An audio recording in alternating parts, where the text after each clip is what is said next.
ఓవైపు ప్రభుత్వ ఏర్పాటుకు సమాయత్తమవుతూనే మరోవైపు కేబినెట్ కూర్పు పైన కూడా కసరత్తు చేస్తోంది బీజేపీ. ఈ మేరకు బీజేపీ అగ్రనేతలు కూటమి పక్షాలతో సంప్రదింపులు జరుపుతున్నారు. అలాగే భవిష్యత్ అవసరాల నేపథ్యంలో కొత్త మిత్రులను కూడా కలుపుకునే పనిలో పడింది బీజేపీ. తద్వారా రోడ్ మ్యాప్ 2025 ని రూపొందిస్తోంది. ఇటు చర్చలు, అటు వ్యూహాలు. 2029 రోడ్ మ్యాప్ పై ఎన్డీఏ ఫోకస్. కూటమిని విస్తరించేందుకు ప్రయత్నాలు. ఎన్డీఏలోకి కొత్త మిత్రులకు ఆహ్వానం. సొంతంగా మ్యాజిక్ ఫిగర్ దాటకపోవడంతో మిత్రపక్షాలతో కలిసి ప్రభుత్వాన్ని ఏర్పాటు చేసేందుకు సిద్ధమవుతోంది బీజేపీ. ఎన్డీఏ పక్షాలను ప్రభుత్వంలో భాగం చేసే క్రమంలో ఏ పార్టీకి ఎన్ని మంత్రి పదవులు ఇవ్వాలి, ఏ శాఖలు కేటాయించాలి అనే దానిపై ప్రస్తుతం కసరత్తు జరుగుతోంది. బీజేపీ జాతీయ అధ్యక్షుడు జేపీ నడ్డా నివాసంలో సమావేశమైన బీజేపీ అగ్రనేతలు, ఆర్ఎస్ఎస్ కీలక నేతలు కొత్త ప్రభుత్వ ఏర్పాటు, మిత్రపక్షాలకు మంత్రివర్గంలో వాటా వంటి అంశాలపై చర్చించారు.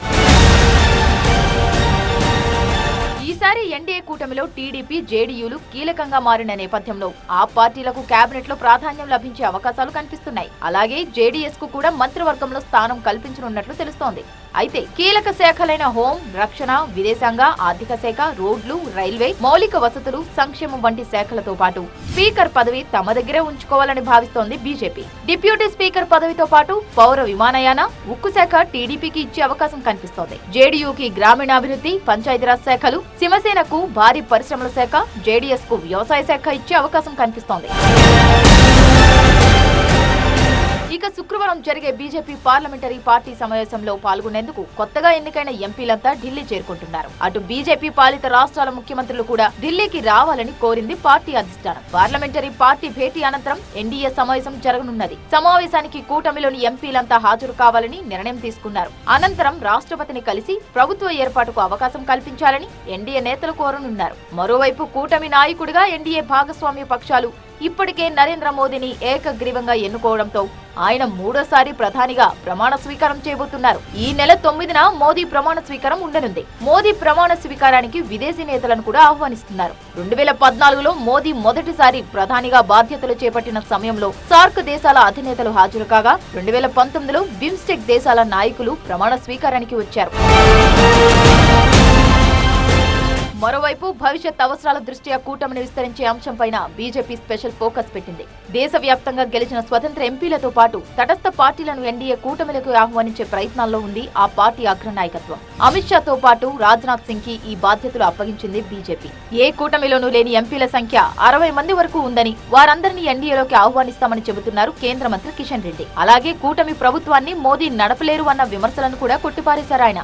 ఎన్డీఏలో కొత్త పార్టీలను చేర్చుకోవడం అనేటువంటిది ఈ ఎన్నికలకు సంబంధం లేదు, నిరంతరమైనటువంటి ప్రక్రియ. ఇప్పుడు చేస్తాము, ఇంకా భవిష్యత్తులో కూడా చేస్తాము. ఎందుకంటే మంచి పార్టీలను చేర్చుకోవడము, దేశంలో ఒక మంచి ప్రభుత్వాన్ని ఇవ్వడము, ఒక స్థిరమైనటువంటి ప్రభుత్వము, ఒక సుస్థిరమైనటువంటి ప్రభుత్వము, ఒక సమర్థవంతమైన నాయకత్వంతో దేశాన్ని ముందుకు తీసుకెళ్లాలనేటువంటి ప్రయత్నము గతంలో కూడా చేశాము, ఇప్పుడు కూడా చేస్తాము. ఇంకొక 60 స్థానాల్లో తటస్థులు ఉన్నారు ఈ దేశంలో. అటు ఎన్డీఏ పార్ట్నర్స్గా లేరు, ఇటు మరి కాంగ్రెస్ పార్టీ ఫ్రంట్లో కూడా లేరు. కాబట్టి 64 మంది ఉన్నారు. కాబట్టి వాళ్ళందరిలో కూడా చాలామంది, ఉదాహరణకు నార్త్ ఈస్ట్లో నేను మినిస్టర్గా ఉన్నాను, చాలామంది స్వతంత్రంగా మరి ఉన్నటువంటి ఎంపీలు కూడా ఉన్నారు. వాళ్ళందరూ కూడా గతంలో మాకు ఎన్డీఏలో మరి భాగస్వాములు కాకపోయినా కేంద్ర ప్రభుత్వంతో కలిసి నడిచారు. బీజేపీ సారథ్యంలోని ఎన్డీఏ కూటమి 292 సీట్లు గెలుచుకోవడంతో ప్రభుత్వం ఏర్పాటుకు అవసరమైన మెజార్టీ మార్క్ 272ను దాటింది. మరోవైపు ఎస్కేఎం పార్టీ కూటమిలో చేరడంతో ఎన్డీఏ బలం 293కు పెరిగింది. ఇక ఈ ఎన్నికల్లో 16 లోక్సభ సీట్లు సాధించిన టీడీపీ ఎన్డీఏలో బీజేపీ తర్వాత అతిపెద్ద పార్టీ కానుంది. కేంద్రంలో ప్రభుత్వాన్ని ఏర్పాటు చేస్తున్న ఎన్డీఏలో టీడీపీ అధినేత చంద్రబాబు, జేడీయూ అధినేత నితీష్ కుమార్ కీలకం కానున్నారు. అయితే జేడీయూతో పోల్చితే టీడీపీకి వచ్చిన సీట్లే ఎక్కువ. విభజన సమయంలో ఏపీకి ఇచ్చిన విభజన హామీలతో పాటు కేంద్రం నుంచి రావాల్సిన నిధులు, ప్రాజెక్టులు సాధించుకోవాలంటే ఇదే సరైన అవకాశమని చంద్రబాబు భావిస్తున్నారు.